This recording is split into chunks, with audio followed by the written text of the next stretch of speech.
প্রিয় শিক্ষার্থীরা, আশা করি আল্লাহর রহমতে সবাই যে যেখানে আছো ভালো আছো, সুস্থ আছো এবং দোয়া করে সুস্থ থাকো। তো আমি তোমাদের আজকে পদার্থবিজ্ঞান প্রথম পত্রের দ্বিতীয় অধ্যায়ের ভেক্টর নিয়ে আলোচনা করব। তো এই অধ্যায়ের এর আগে আমি কিছু আলোচনা করেছি। তো আজকে আমরা এই অধ্যায়ের ডিফারেন্সিয়েশন, ইন্টিগ্রেশন এগুলো নিয়ে একটু আলোচনা করব। তো চলো আমরা দেখি তাহলে।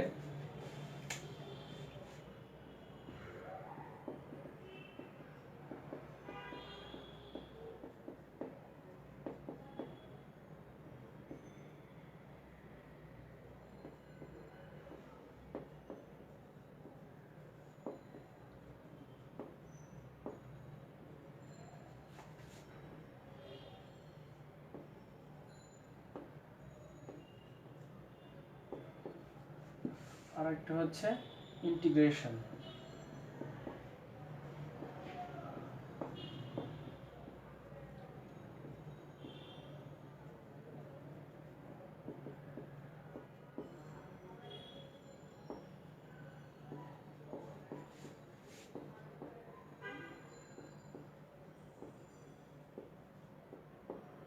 দেখো, আমরা এখানে আলোচনা করব আজকে ডিফারেন্সিয়েশন এবং ইন্টিগ্রেশন নিয়ে।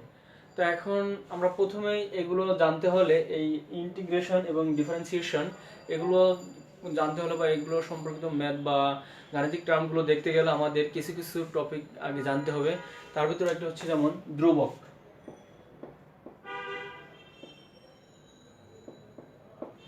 এখন দেখো, এই ধ্রুবকটা কি? কোনো গাণিতিক ক্রিয়ার ক্ষেত্রে যে রাশিগুলো কি সবসময় একই, কোনো পরিবর্তন হবে না, যার মান ফিক্সড, তাকে আমরা কি বলবো? ওই মানগুলোকে ধ্রুবক বলা হয়। কি কি আছে? যেমন ধরো ওয়াই, জি, এই মানগুলো কি ফিক্সড। এরপর হচ্ছে তোমার এরকম বা 1 2 3। এখানে দেখো এই পাই, জি, জি 1 2 3 এগুলো হচ্ছে কি ফিক্সড মান। এগুলা কখনো পরিবর্তন হবে না, সবসময় এগুলা কি মান সেম থাকবে। তাহলে এখানে দেখো, যেমন পায়ের মান কত? 3.1416। এরপর দেখো এখানে এই যে মান কত, এটা একটু পরে লিখি। দেখো এই যে মান হচ্ছে 6.673 ইন্টু কত, 10 to the inverse 11 newton metre square kg inverse 2। এই যে দেখো এর মান কিন্তু ফিক্সড, তুমি যে এখানে বসাও না কেন, যে গাণিতিক টার্মের ক্ষেত্রে এইগুলোর মানটা ফিক্সড। তাহলে এখানে হচ্ছে ধ্রুবক আবার হচ্ছে কি দুই ধরনের হতে পারে, একটা কি টেম্পোরারি আর একটা হচ্ছে কি পার্মানেন্ট। যেমন এটা এটা এই মানটা, এটা হচ্ছে পার্মানেন্ট, এটা সব জায়গায় ফিক্সড। কিন্তু টেম্পোরারি কিছু আছে ধ্রুবক, সেটা হচ্ছে দেখো এই যে স্মল জি অভিকর্ষ ত্বরণ, এর মান কত? এর মান হচ্ছে কোথাও 9.8 মিটার সেকেন্ড ইনভার্স 2, কোথাও হচ্ছে কি 9.78 মিটার সেকেন্ড ইনভার্স 2। তাহলে দেখো এখানে হচ্ছে ধ্রুবক কি কি জানলাম, এবং ধ্রুবকের মান কিছু হচ্ছে পার্মানেন্ট, যেগুলো হচ্ছে ফিক্সড, এর কোনো পরিবর্তন নাই, সব জায়গায় সেম। কিন্তু জি এর মান, স্মল জি যেটা, এর মান কোথাও 9.8, কোথাও 9.72 ব্যবহৃত হয়। এরপর দেখো ধ্রুবকের পরে আমরা চিন্তা করতে পারি, এরপর হচ্ছে চলক। চলক বা চলরাশি। খেয়াল করো, চলক বা চলরাশিটা কি? চলক বা চলরাশি হচ্ছে কি কোনো গাণিতিক ক্রিয়ার ক্ষেত্রে কি যে রাশিটা পরিবর্তনশীল, যে রাশিটা কি পরিবর্তনশীল, তাকে আমরা কি বলবো? চলক বা চলরাশি। যেমন এর মান পরিবর্তন হতে পারে, যেমন ধরো কি এক্স ওয়াই জেড। এখন এক্স এর ক্ষেত্রে আমরা যে কোনো একটা মান ধরতে পারি, এক্স এর ক্ষেত্রে কি আমরা যে কোনো একটা মান ধরতে পারি, ওয়াই এর ক্ষেত্রে একটা মান ধরতে পারি। তো এখন এখানে যদি আমরা দেখো একটু লিখি যে ওয়াই সমান কত, এক্স স্কয়ার প্লাস 2x। এখন দেখো এই জায়গাটার ক্ষেত্রেই এখানে কি হয়ে যাবে, এক্স আবার মান, এক্স এর মান যা ধরবো তার উপর নির্ভর করে কি আমার ওর একটা মান আসবে। তাহলে এই জায়গাটা এক্সটা কি পরিবর্তনশীল, এক্স এর মান কি পরিবর্তনশীল। আমরা এক্স এর মান 1 2 3 4 যাই ধরি না কেন, তখন কি ওর একটা মান পাবো। তাহলে এখন দেখো এখান থেকে আরেকটা জিনিস আসে, যে এক্স এর মানের উপর ডিপেন্ড করে কার মান? ওয়াই এর মান। তার মানে কি চলক কিন্তু তাহলে আমরা পেয়ে যাই কত? চলক দুই প্রকার, একটা হচ্ছে কি অধীন চলক, আরেকটা কি পেলাম তাহলে স্বাধীন চলক।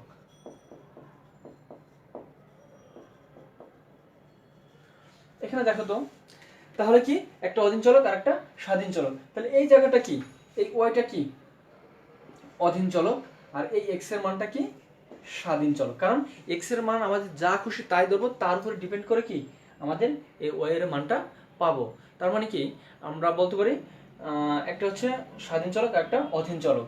তার চলকের মান হচ্ছে পরিবর্তনশীল, এক এক সময় এক এক রকম আসবে, আমরা যেরকম ধরবো ঠিক ওইভাবে মানগুলো আসবে। তাহলে দেখো আমরা কি চিন্তা আলোচনা করলাম, একটা হচ্ছে ধ্রুবক আর একটা হচ্ছে চলক বা চলরাশি।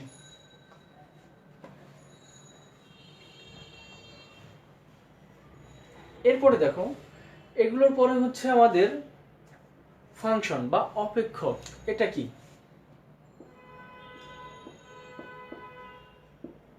ফাংশন বা অপেক্ষক, এই তোমার ধ্রুবক, এরপরে হচ্ছে চলক বা চলরাশি, ফাংশন বা অপেক্ষক, এই কোশ্চেনগুলো অনেক সময় জ্ঞানমূলকে আসে, কিন্তু এগুলো খেয়াল করবা, এগুলো অবশ্যই জেনে যাবা। এখন দেখো আর এগুলো আমরা যাচ্ছি এই উপরের ডিফারেন্সিয়েশন এবং ইন্টিগ্রেশন, এগুলো আলোচনা করতে গেলে এগুলো আমাদের চলে আসবে আলোচনার মধ্যে, এই জন্য আমরা আলোচনা করে নিচ্ছি। এখন দেখো ফাংশন বা অপেক্ষক, ফাংশন বা অপেক্ষকটা কি, আমরা অনেক সময় বলি না যে ধরো এফ অফ এক্স সমান ধরো x square plus 2x plus 3। খেয়াল করো এফ অফ এক্স এটা ফাংশন বা অপেক্ষক। এফ অফ এক্স বলতে কি বুঝি আমরা, এফ অফ এক্স বলতে বুঝি কি, একটু খেয়াল করো এখানে আমরা এই যে এক্সটা নিয়েছি, এখানে এক্স এর মান যা বসাবো তার উপর ডিপেন্ড করে আমরা কি এর একটা মান পাবো, এফ অফ এক্স এর একটা মান আমরা পাবো। তার মানে কি তাহলে এখানে আমরা এই এক্সটাকে কি বলবো স্বাধীন, আর এই এফটা কি অধীন। তার মানে কি ফাংশন আমরা কি বলতে পারি তাহলে, যে কোনো স্বাধীন চলককে কি বলবো আমরা, কোনো অধীন চলককে আমরা কি স্বাধীন চলকের ফাংশন বলবো। খেয়াল করে একটু, অধীন চলককে আমরা কি বলবো স্বাধীন চলকের ফাংশন। তার মানে কি এফ অফ এক্স, এখন এটা যদি এভাবে না আসে এরকম হতে পারে যে ওয়াই সমান কত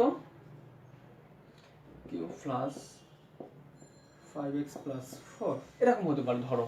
এখন এই জায়গাটা কি, এটা কি এই x এর মানের উপর নির্ভর করে, x এর মান যখন আমরা বিভিন্ন বসাবো তখন এই y এর একটা মান পাবো, function F Y of x.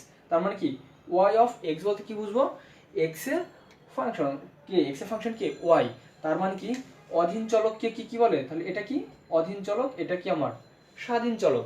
তাহলে আমরা কি বলতে পারি যে অধীন চলককে আমরা কি বলবো স্বাধীন চলকের ফাংশন বা অপেক্ষক বলবো। কাকে, স্বাধীন চলককে, অধীন চলককে আমরা কি বলবো স্বাধীন চলকের ফাংশন বা অপেক্ষক। তাহলে কি আমরা ধ্রুবক গেল, চলক রাশি, এরপর হচ্ছে ফাংশন বা অপেক্ষকটা কি এটা আমরা বুঝতে পারছি আশা করি। তো এখান থেকে হচ্ছে আমরা ফাংশন এবং বা অপেক্ষক এটা আমরা বুঝলাম। এরপরে হচ্ছে আরেকটা হচ্ছে এই ক্ষেত্রে লাগবে অপারেটর, আরেকটা হচ্ছে কি অপারেটর।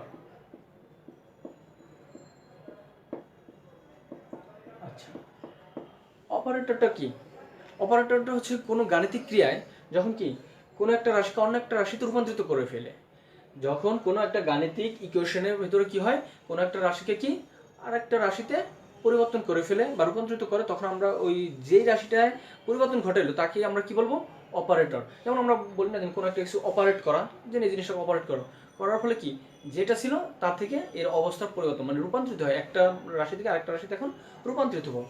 যেমন দেখো আমরা যদি কখনো বলি রুট, এটা কি আসলে এর কোনো ভিত্তি নেই বা এর কোনো মানও নেই, এখন কিন্তু কিছুই না। এরপরে যদি কোনো একটা উপরে যদি স্কোয়ার থাকলো, এখানেও কিন্তু এই বর্গটার কোনো মান নেই, কিন্তু যদি দেখো আমরা এরকম করে ফেলি রুটের উপর একটা 4 দিই, এর মান কত আসলো 2। তার মানে এই 4টাকে এই রুটটা অপারেট করে একে 2 এ রূপান্তরিত করে ফেললো, তার মানে আমরা বলি কি রুট 4, তার মানে হচ্ছে কত এর মান 2। আবার যদি বলা হয় 4 স্কোয়ার, এর মান আসে কত 16। যখনই কোনো একটা রাশির উপরে এই অপারেটরগুলো বসে তখন এর কি মানের পরিবর্তন ঘটে। তখনই দেখো এখানে হচ্ছে কি এই 4 উপরে রুটটা বসাই দিছি, মান আসছে কত 2। তার মানে কি আমরা কি বলেছি, কোনো গাণিতিক ক্রিয়ার যখন কোনো একটা রাশিকে অন্য একটা রাশিতে রূপান্তরিত করা হয় যার মাধ্যমে বা যার দ্বারা, তাকে আমরা কি বলবো, অপারেটর। তার মানে এখানে রুট একটা অপারেটর, এই স্কয়ার একটা অপারেটর। কারণ আমরা এই 4 কে রুট দ্বারা অপারেট করে আমরা কত পেয়েছি, 2 পেয়েছি। আবার এখানে 4 এর উপরে স্কয়ার, স্কয়ার কি একটা অপারেটর, একে 4 কে বর্গ করলে 16 পেয়েছি। কিন্তু নরমালি কি এ স্কয়ার কোনো ভ্যালু আছে যদি এই 4টা না থাকতো? আবার যদি এই 4টা না থাকতো এই রুটের কোনো ভ্যালু আছে না। তাহলে আমরা কি করব, অপারেট হচ্ছে কোনো একটা রাশিকে অন্য একটা রাশিতে রূপান্তর করে দেওয়া। আচ্ছা, তাহলে এই এতটুকু গেল। এরপরে দেখো যে কোনো কি করব, এখানে আমরা এর আগে একটা লিখেছিলাম, ধরো এফ অফ এক্স সমান কত, X square plus 2x plus 3, ধরো এরকম। এটা একটা কি ফাংশন, এফ অফ এক্স সমান কত, X square plus 2x plus 3। তাহলে এই জায়গাটা দেখো, এই এক্স এর পরিবর্তন, এক্স এর যখন পরিবর্তন হবে তখনই তো ফাংশনের পরিবর্তন হবে। তার মানে কি এক্স এর পরিবর্তন যখন আমরা কি করব, ক্ষুদ্র পরিবর্তন করব। তার মানে আমাদের এই ডিফারেন্সিয়েশনে আমরা একটু যাচ্ছি, এক্স এর মানটা যখন খুব ক্ষুদ্র হবে তখনই কি এর একটা ডিফারেন্সিয়েশন চলে আসবে। ডিফারেন্সিয়েশন কি আসলে এটা আমরা দেখব। একটু দেখো ঢাল যখন, আচ্ছা আমরা ঢাল বা নতি যেটা বলি, এরপরে আমাদের আরেকটু দরকার হচ্ছে ঢাল বা নতি বা স্লোপ যেটা। এখন দেখো এখানে এই ঢাল বা নতি বলতে আমরা কি বুঝি আসলে, একটু খেয়াল করে দেখো। এই কলমটা এখানে আছে, এই কলমটা ঠিক ভূমির সমান্তরালে আছে। তার মানে কি যখন এটা উপরের দিকে হবে, উপরের দিকে আস্তে আস্তে উঠলে এর কি উন্নতি হচ্ছে না অবনতি হচ্ছে, উন্নতি হচ্ছে। তার মানে কি যখন এই কলমটা ভূমির সমান্তরালে থাকবে এই অবস্থায় কি এর ঢাল বা নতি কি 0, 0। কিন্তু যখন আস্তে আস্তে এর কি উপরের দিকে উঠবে, তার মানে যখন একটু আস্তে আস্তে উপরের দিকে উঠবে আস্তে আস্তে কি এর ঢাল বা নতি বাড়তে থাকবে। আবার যখন সমতল অবস্থা থেকে একটু নিচের দিকে যেতে থাকবে তখন কি হবে, এর নতি বা ঢাল কি কমে যাবে। তার মানে এর ঢাল কি হবে, যখন এর অবনতি ঘটবে, সমতল অবস্থা থেকে যখন এর অবনতি ঘটবে তখন এর কি ঢালটা কমে যাবে। তার মানে আমরা বুঝলাম যে ঢাল বা নতি কি, যখন একটু দেখো আমরা একটু ফিগার দেখাই। আচ্ছা এই অবস্থা আছে, ধরো আমার কলমটা আছে কোথায়, এটাই আমার কলম। এটা আস্তে আস্তে একটু উপরে দিকে উঠবে, এই অবস্থা দেখো তো একটু উপরে গেছে, তাহলে কি ঢাল একটু বাড়বো, আবার আরেকটু উপরে উঠলো, আরো বেড়ে যাবে। যদি আরেকটু উঠায় দিই তখন কি ঢালটা আরো বেশি বেড়ে যাবে, আরো উঠায় দিলে কি ঢালটা আরো অনেক বেশি বেড়ে যাবে। যদি এরকম নিচে এসে যায়, দেখো তো এই কলমটাই এদিকে নিচে নিয়ে আসলাম, একটু নিচে, ঢালটা অবনতি হচ্ছে, এই অবস্থা থেকে নিচের দিকে আসছে, তার মানে কি আমার অবনতি হচ্ছে। এখানে নিলাম অবনতি কি আরো বেশি হবে, এই অবস্থায় গেলে অবনতি আরো বেশি, এখানে গেলে কি অবনতি কোনটা, অবনতিটা আরো আসে। তার মানে আমার ঢালটা সমতল অবস্থা থেকে যত আস্তে আস্তে উপরের দিকে যাবে আমার কি ঢাল বা নতিটা কি বাড়বে। আর যখন সমতল অবস্থা থেকে অবনতি ঘটবে আস্তে আস্তে নিচের দিকে যাবে তখন কি হবে, ঢাল বা নতি কমে যাবে। দেখো আমরা একটু জ্যামিতিক ভাবে এটা একটু আলোচনা করি। তাহলে ঢাল কি, ঢাল হচ্ছে একটু দেখো এখানে আগে যেটা ছিল ধর এই অবস্থায় এখানে গেল, আচ্ছা এই অবস্থায় ঢাল আমরা বের করব। একটু দেখো তো এটা 0, 0 বিন্দু, এটা 1, এটা 2, এটা 3, এটা 1, এটা 2, এটা 3, এটা কত 4, এটা কত 5, এটা কত 6। এখন দেখো এই জায়গাটাতে একটু খেয়াল করো, ঢাল বা নতি আমরা যেটা বের করব, এখান থেকে দেখো এই একটা বস্তু এখান থেকে এখানে গেল, পরিবর্তন হচ্ছে, এখান থেকে আবার কোথায় গেল, এখানে গেল, তাহলে এখান থেকে একটু দেখো তো এই সোজা গেল, যখন ধরো এই গেল,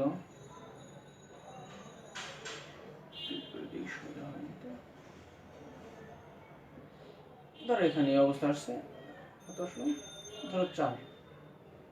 এখন দেখো একটু খেয়াল করো এখানে আমার হলো কি যখন বস্তুটার অবনতি এটা কি এখান থেকে এই অবস্থা চলে গেছে এখানে, তাহলে কি একটা থিটা কোণ হলো। এটা কি কোণ হয়েছে? থিটা কোণ। যখন একটা থিটা কোণ হবে তার মানে কি আমরা ঢাল কাকে বলতে পারি? এখানে আমরা থিটা যখন পাবো তার মানে কি কোনো একটা সরল রেখার এটা কি আমরা নরমাল চিন্তা করি এটা এক্স অক্ষ, এটা কি ওয়াই অক্ষ। তার মানে হচ্ছে কোনো একটা সরল রেখার এক্স অক্ষের ধনাত্মক দিকের সাথে যে কোণ উৎপন্ন করে, কোনো একটা সরল রেখা কি এক্স অক্ষের, কোনো একটা সরল রেখা, এটা একটা সরল রেখা এক্স অক্ষের ধনাত্মক দিকের সাথে যে কোণ উৎপন্ন করে, ধরো এটা একটা কোণ থিটা, যে কোণ উৎপন্ন করে তার কি তার টেন নিলে আমরা কি পাবো? ঢালটা পেয়ে যাবো। তার কি টেন, তার মানে টেন থিটা, তার মানে ঢাল কি? এখন দেখো একটু এদিকে আমরা যাই, ধরো এখান থেকে এই পর্যন্ত হচ্ছে কত? এটা হচ্ছে এক্স ওয়ান না দিয়ে এক্স ওয়ান, এটা কি ধরো এক্স টু, এটা হচ্ছে এক্স ওয়ান, এটা এক্স টু। তাহলে এখানে এই অবস্থাটা কি? এটা একটা অবস্থা, এটা একটা অবস্থা, একটা অবস্থা, একটা অবস্থা। এখানে দেখো একটু এখানে দেখে তাহলে আরো ভালো ক্লিয়ার হবে।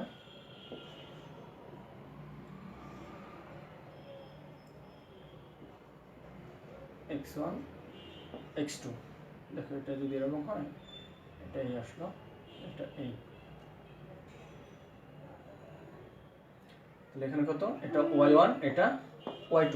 একটু খেয়াল করো এই জায়গাটাতে প্রথমে কোথায় ছিল? এই অবস্থান থেকে x1 এ গেছে, x1 থেকে কি 2 তে গেছে, তাহলে এখানে কি dx কত পেলাম আমরা?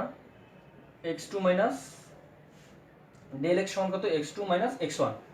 ঠিক, তাহলে এখান থেকে এই অবস্থানে গেছে y1, এখান থেকে এটা কত? y2। তাহলে এখানে আমরা ডেল y সমান কত পাবো? y2 minus y1। আচ্ছা, এখন দেখো এখানে কি একটা অবস্থান ছিল, তার অবস্থা কি ঘটছে? অবশ্যই পরিবর্তন ঘটছে। তাহলে আমরা দেখো তো একটু চিন্তা করি, এখান থেকে কি হলো? dx x2 মাইনাস x1, এটা কি dy সমান কত? y2 minus y1। তাহলে আমরা কি বলছি? এটা কি x অক্ষের সাথে পরিবর্তন। আচ্ছা, তাহলে এই জায়গাটা একটু দেখো, এটুকুর পরিবর্তন কত হচ্ছে? এটা। আর এখানে কি এটুকুর পরিবর্তন কত হয়েছে? এই মানটুকু। তাহলে একটু খেয়াল করো, এখানে কোণ যা, এখানে কোণ তাই, কারণ একই সরলরেখায় একই দিকে কোণ, তার মানে এটা কি একই কোণ আছে, তার মানে এই কোণটাও যা, এই কোণটাও ঠিক তাই। তাহলে কি আমরা এখানে দেখো একটু এটাকে আমরা কি একটা সমকোণী ত্রিভুজ চিন্তা করতে পারি। তাহলে সমকোণী হলে এই এই কোণটার বিপরীত বাহুটা কি? লম্ব। তাহলে এখানে কি 90 ডিগ্রি, এটার বিপরীত এই বাহুটা কি? অতিভুজ। তাহলে খেয়াল করো এই জায়গাটা যদি এটা লম্ব হয়, এটা কি ভূমি, আর অতিভুজ কি এটা। তাহলে এই জায়গা থেকে আমরা কি পাই? আমাদের লম্ব আছে এবং অতিভুজ আছে, ভূমি আছে, সরি, লম্ব আছে এবং ভূমি আছে। তাহলে টেন থিটা সমান কি? লম্ব বাই ভূমি, তার মানে কি ডি ডেল ওয়াই ডিভাইডেড কত? Del X. তাহলে দেখো তো এই যে আমরা কি বলেছিলাম যে কোন একটা সরলরেখা যখন এক্স অক্ষের ধনাত্মক দিকের সাথে যে কোণ উৎপন্ন করে তার টেন মান নিয়ে আমরা কি ঢাল পাবো। তাহলে এখানে দেখো আমরা ঢাল নরমালি কি জানি? ঢাল সমান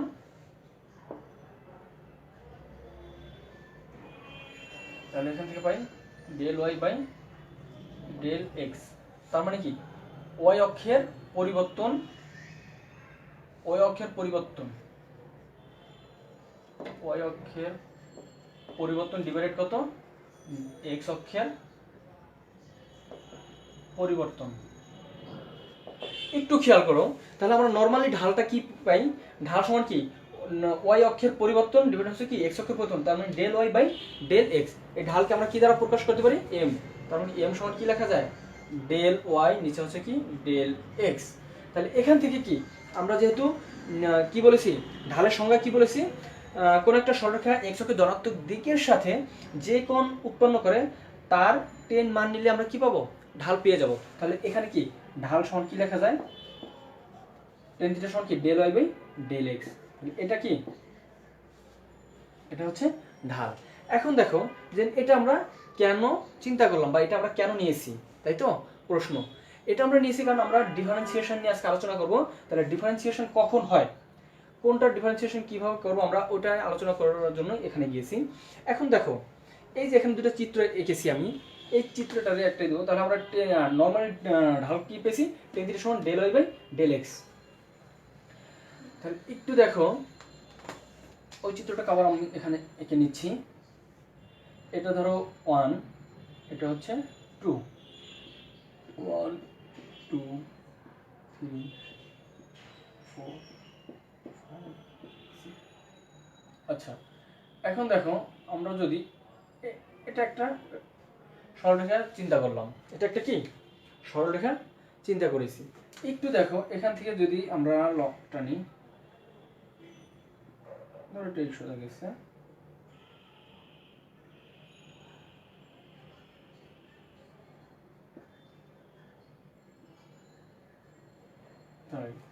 আচ্ছা একটু বোর্ডের দিকে তোমরা খেয়াল করো, দেখো এখানে এখান থেকে এই পর্যন্ত কত 1, এখান থেকে এই পর্যন্ত কত 2।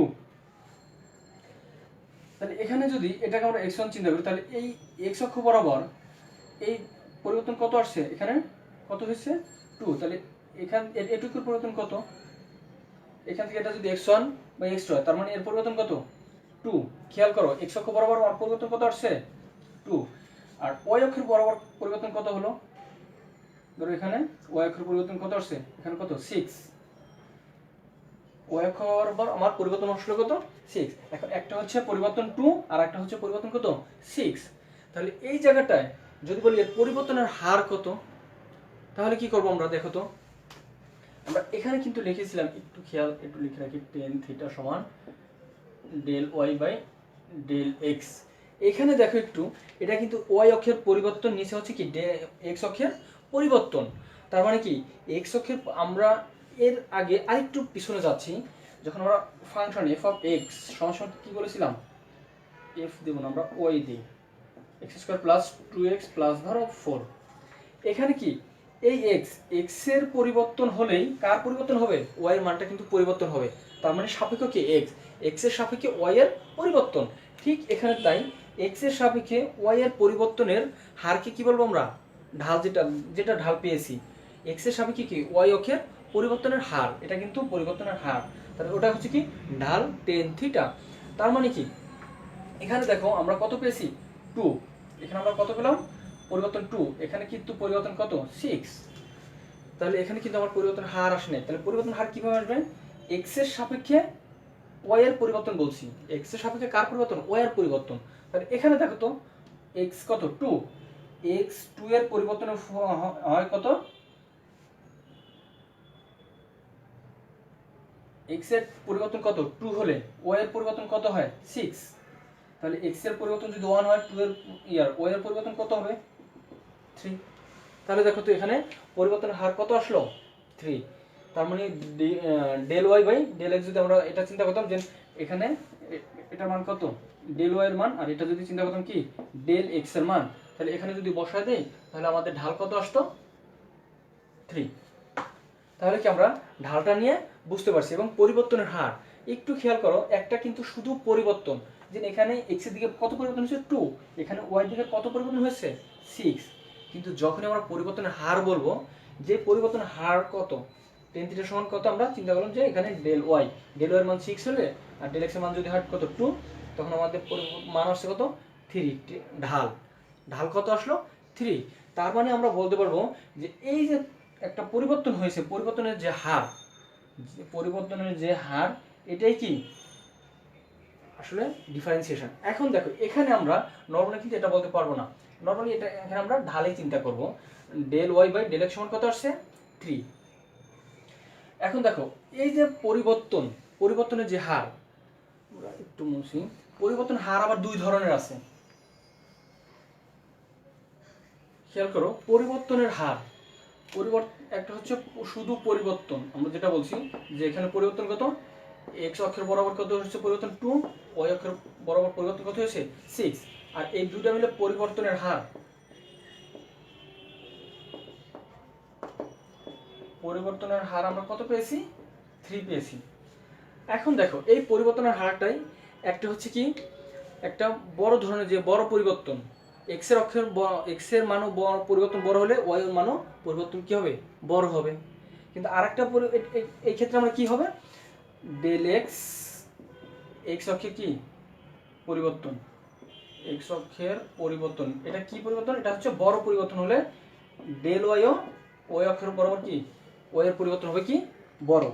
এখানে দেখো বড় পরিবর্তন কিন্তু 2 একটা 6, কিন্তু যখন আরেকটা পরিবর্তন হচ্ছে কি তাৎক্ষণিক খুব ক্ষুদ্র ক্ষুদ্র একটা পার্ট নিয়ে, এখন ক্ষুদ্র ক্ষুদ্র পার্ট নিতে গেলে কেমন দাঁড়ায়, ক্ষুদ্র ক্ষুদ্র যদি নেই, দেখো এখানে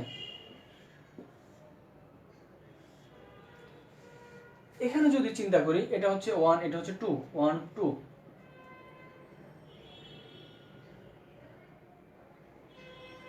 দেখো একটু খেয়াল করে, এখানে ধরো এটা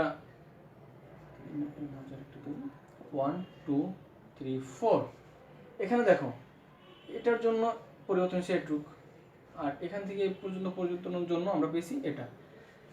এখন এই অক্ষ বরাবর একটা যদি স্পর্শক চিন্তা করি, ধরো এই বিন্দুতে একটা স্পর্শক আছে, এই এখানে কার মান আছে, এই বিন্দুটাতে এক্স এর মান আছে এবং ওয়াই এর মান আছে। এক্স এর কত পরিবর্তন হলে ওয়াই এর পরিবর্তন কত হলো, তার মানে এটা খুব ক্ষুদ্র। এই জায়গাটা দেখো, এই পয়েন্টটা যখন আমরা নিব, এখানে কি স্পর্শক, এই বিন্দুটাতে এই একটা বিন্দুতে স্পর্শক কয়টা হবে, একটাই হবে, কিন্তু এই স্পর্শকটাতে অবশ্যই মানটা কি, আমরা যদি ধরো এটাকে আমরা চিন্তা করলাম যে এই মানটা এখানে ছিল, এটা খুব কাছে জিরোর কাছাকাছি চলে আসলো, তখন কি এখানে ওয়াই এর মান আছে, এক্স এর মান আছে, যদি এরকম হয় এই অবস্থা আমরা দেখলাম, এই তখন কি দাঁড়ায় এতটুকু, তাহলে এটা কি ডেল ওয়াই আর এটা কি ডেল এক্স। তাহলে আমরা নর্মালি কি জানি, এটা যদি সমকোণ ত্রিভুজ হয় তখন টেন থিটা সমান কি আসে, টেন থিটা সমান del Y by del x. তার মানে কি আমরা এই যে টেন থিটা বা ঢাল যেটা পেয়েছি, এক্স এর সাপেক্ষে ওয়াই অক্ষের পরিবর্তনের হার যা পেয়েছি, ওটাই হচ্ছে কি আমার এই ডিফারেন্সিয়েশন। যখনই আমাদের পরিবর্তনটা বড় হবে, এক্স অক্ষের বড় পরিবর্তন 2, ওয়াই অক্ষের বড় পরিবর্তন 6, তখন এটা হচ্ছে একটা পরিবর্তন, তার মানে এটা কত y2 মাইনাস y1, আর এই জায়গাটা কত x2 মাইনাস x1। আচ্ছা, এটা গেল। যখন এই যে পরিবর্তনটা দেখালাম খুব ক্ষুদ্র হয়েছে, পরিবর্তনটা কি খুব ক্ষুদ্র, তখন আর এটা হবে না। যদি খুব ক্ষুদ্র ক্ষুদ্র পরিবর্তন হয়, তখনই একে আমরা কি বলবো, dx আর dy dx। এখন দেখো এখানে খুব ক্ষুদ্র ক্ষুদ্র পরিবর্তনের জন্য dx এবং dy আসছে, তাহলে এখানে কি টেন থিটা সমান কি হয়, যদি আমরা এটা চিন্তা করি, টেন থিটা সমান dy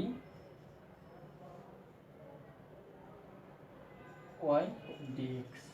তার মানে দেখো এই যে টেন থিটা ক্ষুদ্র ক্ষুদ্র একটা মান আমরা টেন থিটার ক্ষেত্রে আমরা পাবো, এই মানটা কি এক্স এর খুব ক্ষুদ্র ক্ষুদ্র মানের জন্য ওয়াই এরও খুব ক্ষুদ্র ক্ষুদ্র একটা মান পরিবর্তন হবে এবং ক্ষুদ্র আকারেই মান পাবো। তাহলে এটাকে আমরা কি বলবো, ডিফারেন্সিয়েশন। তাহলে দেখো ডিওয়াই বাই ডিওয়াই ডিএক্স। এখন দেখো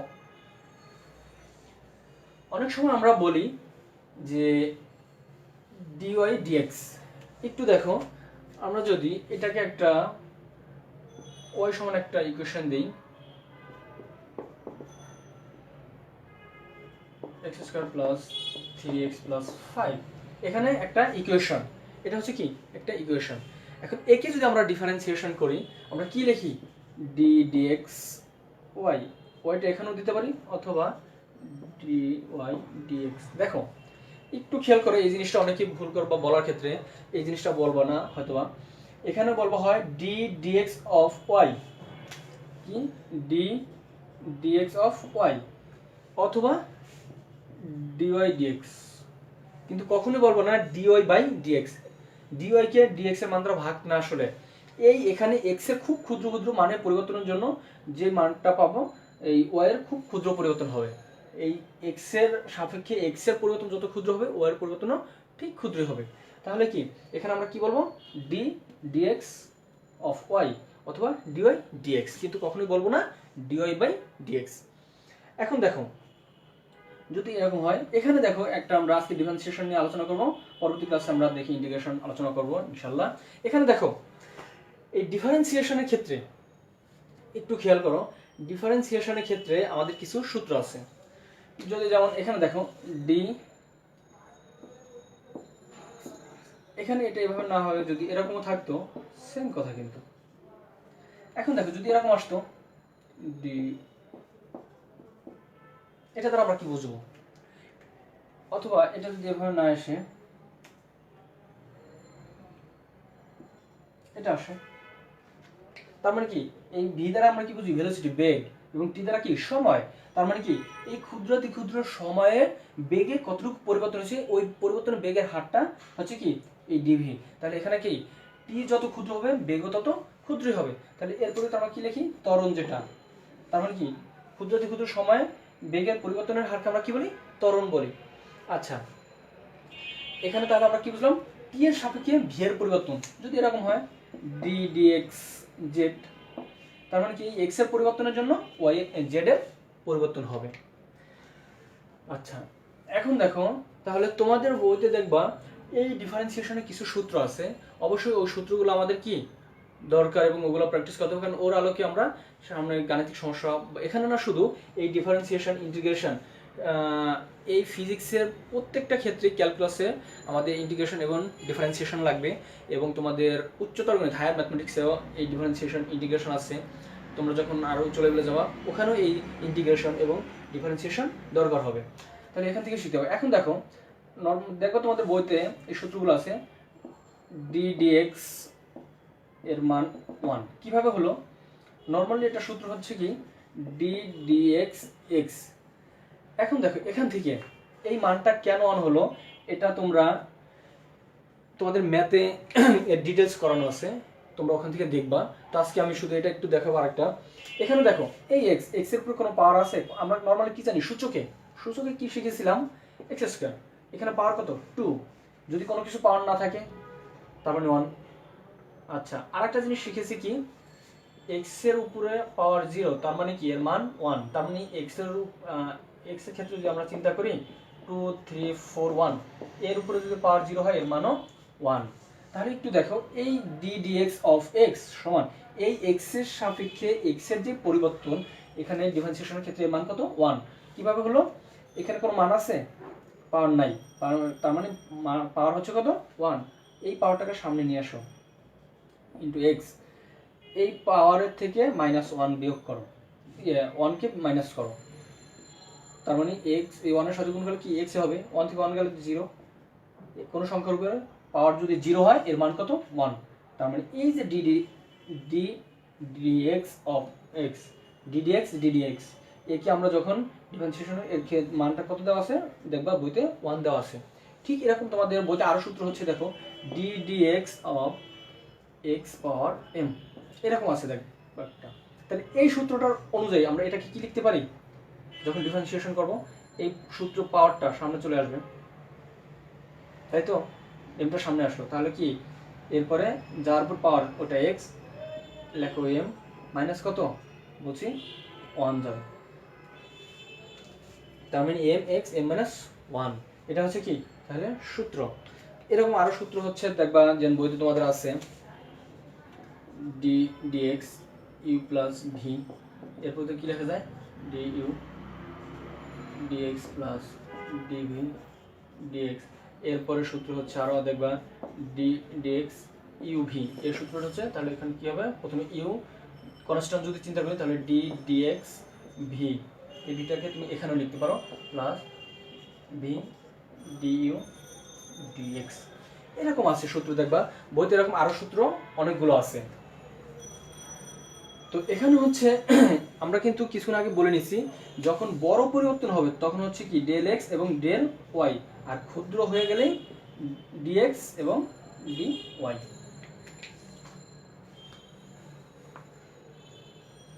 একটু খেয়াল করো, দেখো এখানে আমরা কি বলেছি, যখন বড় পরিবর্তন তখন এটা, আর এই ক্ষুদ্র পরিবর্তনের হার একদম ক্ষুদ্র ক্ষুদ্র নিলে তখন হবে ডিএক্স ডিওয়াই। এখন আমরা যদি কখন এই ডিএক্স ডিওয়াই ডিএক্স এবং ডিওয়াই নিয়ে করতে যাই, তো অনেক সময় দেখা যাবে কি আংশিক পরিবর্তন। আংশিক বলতে কি, যদি ধরো কোন একটা ফাংশন হচ্ছে এফ, এফ সমান কত, X square plus 2x Y square 3x Y, এরকম আসছে একটা ফাংশন। এই ক্ষেত্রে কি চলক কি, এই একটা এক্স একটা হচ্ছে ওয়াই, পরিবর্তন আছে না? তাহলে একে যদি আমরা এক্স এর সাপেক্ষে করতে যাই, আসলে এক্স এর সাপেক্ষে একে আমরা কি চলকে একাধিক আছে, তাহলে একে আমরা কি আংশিক আংশিক করবো, এক এক পার্ট এক এক বলবো। একবার এক্স এর সাপেক্ষে ডিফারেন্সিয়েশন করবো, একবার কি ওয়াই এর সাপেক্ষে করবো।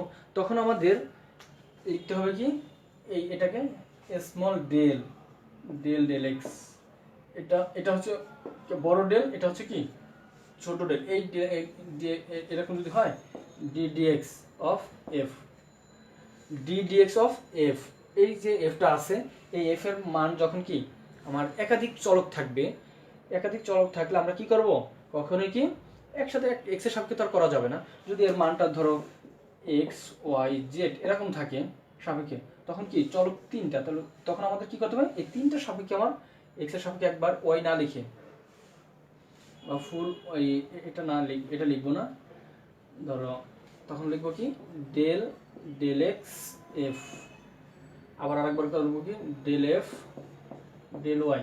তার মানে একবার এক্স এর সাপেক্ষে করবো এই এফটাকে, আবার আরেকবার ওয়াই এর সাপেক্ষে করবো এই এফটাকে। তার মানে এটা হচ্ছে কি আংশিক ডিফারেন্সিয়েশন।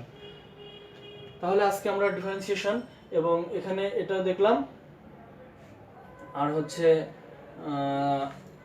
ছোট এই ক্ষেত্রে হচ্ছে বড়, এটা হচ্ছে ছোট ক্ষেত্রে। তাহলে আমরা একটু আজকে একটা উদাহরণ দিই, ছোট একটা উদাহরণ দিয়ে দেখবো। যদি ধরো এ সমান কি হয়, ধরো 3x square Y plus 4x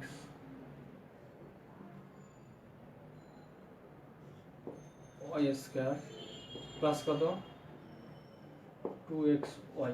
একটু খেয়াল করো, সাপোজ আমরা এটা একটা এক্সাম্পল দিলাম যে এ সমান এত আছে, এটা কি এইটাকে আমরা কি করব, এক্স ওয়াই জেড অক্ষের সাপেক্ষে কি করব, এর অন্তরীকরণ বের করব বা অন্তরীকরণ নির্ণয় করব। কার অন্তরীকরণ, এর। এটাকে কি আমরা ক্ষুদ্র ক্ষুদ্র ভাগে এটাকে আমরা কি করব, পরিবর্তনটা করব। কত আসে দেখো, তাহলে আমরা কি নরমালি ডি এ এরকম তো হওয়ার কথা একবার, এটা কি ডেল ডেল এক্স এ। তার মানে এখান থেকে আমরা কি লিখতে পারি, del del x 3x square Y plus 4x Y square plus 2x y. এখন দেখো আমরা কি বলেছিলাম, এক্স এর সাপেক্ষে যখন করব খুব ক্ষুদ্র থেকে ক্ষুদ্র পরিবর্তন হবে, এক্স এর পরিবর্তন ছোট হলে তার মানে এই পরিবর্তন ছোট হবে। তখন এখানে আমরা কি এক্স নিয়েছি, এক্স এর সাপেক্ষে আমরা যদি ডিফারেন্সিয়েশন করি, তোমাদের আমি আবার এটা করার আগে একটু বলে নিচ্ছি, এর আগে যে সূত্রগুলো আমরা বলছি ওই সূত্র এতগুলো না, আরও আছে। তোমরা তোমাদের পাঠ্য বইতে অবশ্যই দেখবা এই সূত্রগুলো আছে, ফিজিক্সের সূত্রগুলো আছে, এই ডিফারেন্সিয়েশনের সূত্র আছে, এরপরে হচ্ছে ইন্টিগ্রেশনের সূত্রগুলো আছে, এই সূত্রগুলো অবশ্যই তোমরা দেখবা। তাহলে দেখো এখান থেকে আমরা কি করতে পারি, এক্স এর সাপেক্ষে করব, তার মানে এক্স এর সাপেক্ষে করলে এটা কি দাঁড়ায়, এই পার্টটাকে আমরা কত লিখতে পারি 3, এখানে কি আমরা সূত্র বলছিলাম ডি ডিএক্স অফ এক্স, পাওয়ার কত 1 ছিল, কোনো কিছু নেই জন্য 1। এখানে দেখো তাহলে এই আর d d of x x m এরকম ছিল, তখন এই পাওয়ারটা কি সামনে চলে আসছিল, মনে আছে? তাহলে এই টুটা কি সামনে চলে আসবে 3x y স্কয়ার। দেখো এখানে কত আসলো, এটা কোথায় চলে আসলো, একটু দেখা দিই পুরোটাই, এই 2 - 1 y, কারণ এই 2 মাইনাস 1 প্লাস যখন এখানে করব 4x 1 - 1 y স্কয়ার প্লাস কত 2x 1 - 1 y। আমি একটু এটা ভেঙে দেখাচ্ছি এই জন্য, যাতে তোমাদের দেখতে এটা নতুন, কারণ কোনো সমস্যা না হয়। 3 দ্বিগুণ কত 6x, 2 থেকে গেলে 1 থাকে আর 1 লিখবো না, 6xy প্লাস 4x, যেহেতু 1 থেকে 1 গেলে হয় 0, x এর পাওয়ার 0 মানে 1, তার মানে শুধু 4y স্কয়ার প্লাস 2y। দেখো এটা হলো কি আমার এই x এর সাপেক্ষে এটার পরিবর্তন, তাহলে x এর সাপেক্ষে পরিবর্তন এতটুকু হলো। তারপরে এখান থেকে আমরা তাহলে আরেকটা কি করতে পারি, y এর সাপেক্ষে এটা দেখাবো। আশা করবো z এর সাপেক্ষে তোমরা নিজেরা বাসায় প্র্যাকটিস করবা। এখানে কি আসে আমরা যদি ওয়াই নিয়ে করি, দেখো এখানে যদি ওয়াই নেই তাহলে 3x স্কোয়ার ওয়াই 1 মাইনাস 1 হওয়ার কথা, প্লাস যদি এটাকে করি 4x ওয়াই, এই যে একটা 2 আছে না, তাহলে এই 2টা কি সামনে চলে আসবে, সামনে চলে আসার কথা, আর 2 minus 1 plus 2x y 1 minus 1, দেখো তো কত আসে 3x স্কোয়ার, কারণ এই ওয়ার পর 1 মাইনাস 1 মানে 0, কোনো সংখ্যার উপর পাওয়ার 0 মানে 1। একটু দেখাই দিই তাহলে তোমাদের সমস্যা হবে না। 4 দুগুণ কত 8x ওয়াই প্লাস কত 2x ওয়াই 0, এর মান 1, তার মানে 3x square plus 8x Y 2x। এখন দেখো তাহলে z এর এটা হলো কার সাপেক্ষে, ও এর সাপেক্ষে এই মানটার পরিবর্তন। ঠিক এই একইভাবে তোমরা এই জেড এর সাপেক্ষে এর পরিবর্তনটা অবশ্যই বাসায় প্র্যাকটিস করবা। আর এই প্রথম দুইটা তোমরা যদি বুঝে করো অবশ্যই জেড এর সাপেক্ষে তোমরা এই ডিফারেন্সিয়েশনটা করতে পারবা। তো আশা করি আজকের ক্লাসটা তোমরা বুঝতে পারছো এবং বাকি যতটুকু দেখানো হয়েছে আশা করব তোমরা একটু বাসায় প্র্যাকটিস করবা এবং বইয়ের সূত্রগুলো অবশ্যই আজকে দেখে ফেলবা, কারণ এই সূত্রগুলো দেখবে এবং বারবার প্র্যাকটিস করবা, খাতায় নিজে লিখবা, তা নাহলে কিন্তু পারবা না এবং ভুলে যাবা। তো তোমরা এগুলো বাসায় বেশি বেশি করে প্র্যাকটিস করো, বাসায় থাকো এবং প্রত্যেক সাবজেক্টেই ভালোভাবে পড়াশোনা করো। আজকের মতো ক্লাস এখানে শেষ করবো, সবাই ভালো থেকো, আল্লাহ হাফেজ।